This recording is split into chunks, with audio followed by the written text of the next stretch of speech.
नमस्कार मित्रांनो, स्वागत आहे तुमचं आपल्या यूट्यूब चॅनलमध्ये ज्याचं नाव आहे स्टॉक इन्स्टिट्यूट.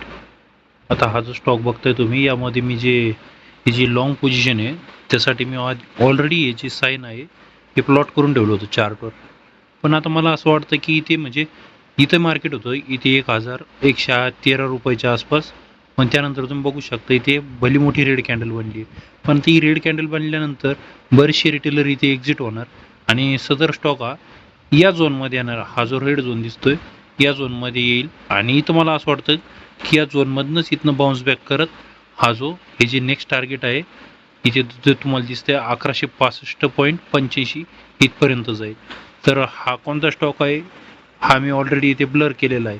पण आता मला इथे काही कोणाला स्टॉकचे स्टिप वगैरे द्यायचे नाही आहेत म्हणून मी हा ब्लर केलेला आहे. पण जर बघितलं तर याची जे रिलेटेड जे ॲनालिसिस आहे हे मी लवकरच इथे पोस्ट करेल की यामध्ये काय घडतंय काय नाही. तोपर्यंत बघूयात माझ्या स्ट्रॅटेजीनुसार मी माझं जो हा प्लॉट केलेला आहे लॉंग सोबत ट्रेड, तर यामध्ये काय होतंय काय नाही हे मी नक्कीच अपडेट करेल. तर भेटूयात पुन्हा अशाच माहितीपूर्ण व्हिडिओमध्ये. तोपर्यंत धन्यवाद.